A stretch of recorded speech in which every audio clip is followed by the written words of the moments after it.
মানুষ জাতিকে কি আল্লাহ নিজ হাতে তৈরি করেছেন? যদি করেও থাকেন তাহলে একজন মানুষকে তৈরি করতে কত সময় লেগেছে? কেননা একজন বক্তা দাবি করেছে ওনার তরিকার আরেক বক্তাকে তৈরি করতে নাকি আল্লাহ 30 বছর সময় লেগেছে। একজন তাগিরিকে বানাইতে আমার রবের ম্যাক্সিমাম 30 বছর সময় লাগছে, কথা কোন ঠিক কিনা? নাউজুবিল্লাহ।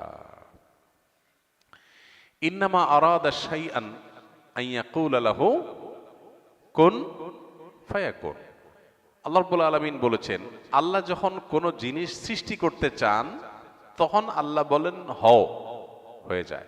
আল্লাহ শুধু কুন বলেন, কুন মানে হও, হয়ে যায়। গোটা সৃষ্টি জগৎ তৈরি করা আল্লাহর জন্য মানে এক কুন বলার সময়ের ব্যাপার, তাই না? আল্লাহ যা চান সেটাই হয়ে যায়। এরপর আল্লাহ তাআলা এই নবমণ্ডল এবং ভূমণ্ডল, এই মহা সৃষ্টি আল্লাহ তাআলা সৃষ্টি করেছেন 6 দিনে। যেটা আল্লাহ তাআলা কোন বললে হয়ে যেটা 6 দিনে কেন করেছেন এটা নিয়ে অনেক আলাপ আছে। আল্লাহ তাআলা আগে একটা সৃষ্টি করেছেন, পরে একটা সৃষ্টি করেছেন। এখানে মানুষকে কাজের ধারাবাহিকতা, প্রত্যেকটা কাজ করার ক্ষেত্রে একটা সিস্টেমিক্যাল ওয়ে অবলম্বন করা, একটা ধারাবাহিকতা মেনটেন করা, কোনটা আগে কোনটা পরে সেই শৃঙ্খলা রক্ষা করে কাজ করা, এটার শিক্ষা দেওয়ার জন্য আল্লাহ তাআলা এই সময় নিয়েছেন। কিন্তু আল্লাহ তাআলা সময়ের প্রয়োজন নাই। যেখানে কোরআনে আল্লাহ তাআলা বলেছেন যে এই মহাসৃষ্টি নবমণ্ডল ভূমণ্ডল সৃষ্টি করেছেন আল্লাহ তাআলা 6 দিনে, সেখানে এক বক্তা সৃষ্টি করছে আল্লাহ 30 বছর লাগছে। আল্লাহর শানে এ ধরনের কথা বলা ঈমান যাওয়ার মতো বেয়াদবি, ভয়ঙ্কর কথা। যে আল্লাহর 30 বছর লাগছে, মানে উনি এত বড় হয়ে গেছে, ওনারে বানাইতে আল্লাহর 30 বছর লাগছে, নাউজুবিল্লাহ।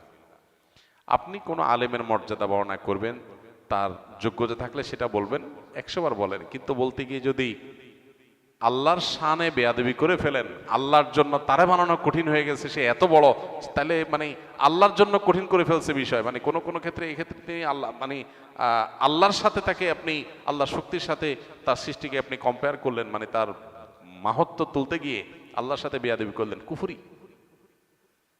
কুফরি কথা, এ ধরনের কথা। আল্লাহ তাআলা আমাদেরকে হেদায়েত দান করুন। নবীকে সৃষ্টি করতে আল্লাহ তাআলা তো এরকম আলাদা করে এত বছর লাগছে কোনো হাদিসে আমরা জানি না, সাল্লাল্লাহু আলাইহি সাল্লাম। সেখানে কোনো বক্তাকে সৃষ্টি করতে লাগবে কেমনে? আর আলাদা আলাদা করে আল্লাহ তো একজন একজন করে সৃষ্টি করেন নাই। আল্লাহ সৃষ্টি করেছেন আদম এবং হাওয়া, তাদের থেকে বাকি সব মানুষ সৃষ্টি করেছেন। আর সকল সৃষ্টি যত মানুষ কিয়ামত পর্যন্ত আসবে তাদের সবাইকে আল্লাহ তাআলা একসাথে আদম আলাইহিস সালামের পিঠে আল্লাহ তাআলা দিয়েছেন, হাদিসে রয়েছে। তো এগুলো সবগুলো আল্লাহর জন্য একটা কুন বলার ব্যাপার। অতএব এই কথাগুলো নিছকই ভ্রান্তি কথা, ভ্রান্ত কথা।